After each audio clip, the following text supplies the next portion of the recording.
Rough around the edges.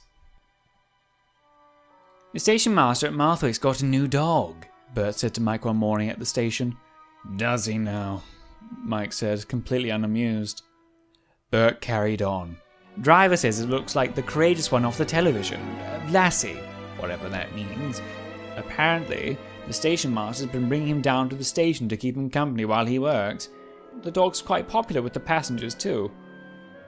Mike snorted. I very much doubt the dog on the television and the station masters are the same, Bert. That'd be nonsense. Besides, it's not safe to have animals around us. They could hurt themselves. Mike was thinking back to the time he had been stopped by a bull, and before Bert could reply, he quickly flounced away. Mike felt better after he collected some empty hoppers and made his way up the line. However, he had to wait at the platform at Marthwaite until Bert passed with his passenger train.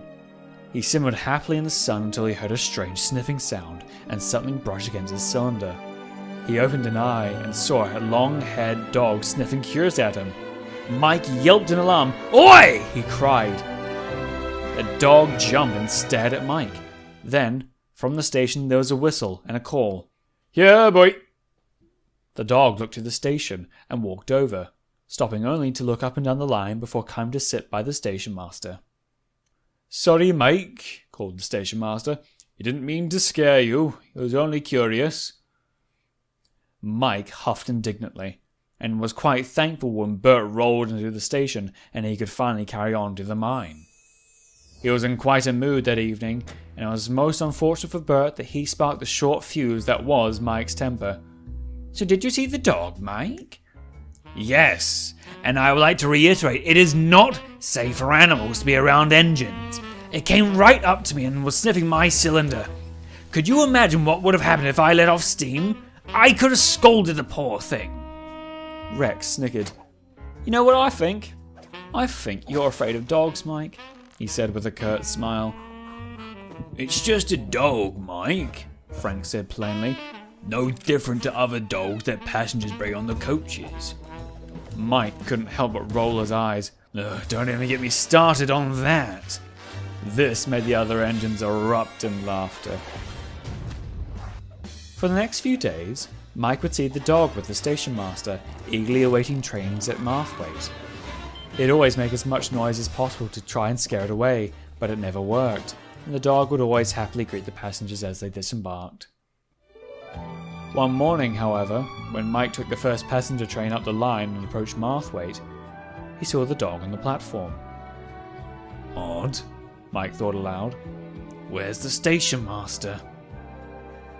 When they got closer to the station, Mike and his driver jumped when the dog began barking at them. Now the driver noticed the absence of the station master as well, and looked at the dog with concern. What's wrong, boy? Where's the station master? But the dog only barked and kept looking out to the station exit. The driver glanced along the platform, but there was no sign of the station master. He then radioed control. All the while the dog was whining. Shh! Be quiet! Hushed the red engine, but the dog wouldn't keep quiet.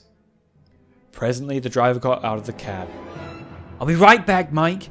I've let control know about the station master, and I think I know who can show me where he is. He looked down at the dog, who was trying to nudge the driver to the exit. The dog? Exclaimed Mike, but it was too late. His driver was running with the dog out of the station, leaving Mike to explain what was going on to the passengers. Soon, the driver returned, hobbling with the station master under his arm. He was limping badly with a broken leg. The driver carefully got the station master in the cab and put the dog in one of the coaches. Mike didn't complain, staying respectfully silent. He didn't want to admit it, but he was a little impressed with the dog. The driver quickly got the train moving again until they got to Arlesdale. From there, the station master was taken by ambulance with his dog. Mike didn't hear much about the station master until a few days later when he met him and his dog at Alsborough. Thank you for rescuing me, Mike. Had it not been for you and your driver, I'm not sure where I'd be. Mike smiled but looked at the dog. I think you should be thanking your dog, sir. Had he not come down to the station to get us, we would have thought you'd slept in." Both engine and station master laughed. "Your dog sounds like the television one Bert was yapping on about a few days ago. Laddie, I think it was." The station master smiled broadly. "Lassie. But yes, you're right. I guess they do share some similarities, and that's not a bad name for him either. I think we'll keep it, eh, laddie?" The dog responded with a hearty bark. Mike doesn't mind the station master's dog now. "I suppose he came in handy. Might not be such a bad idea to have him around," he'd say whenever he was asked about Laddie. Though bulls are still a different matter entirely.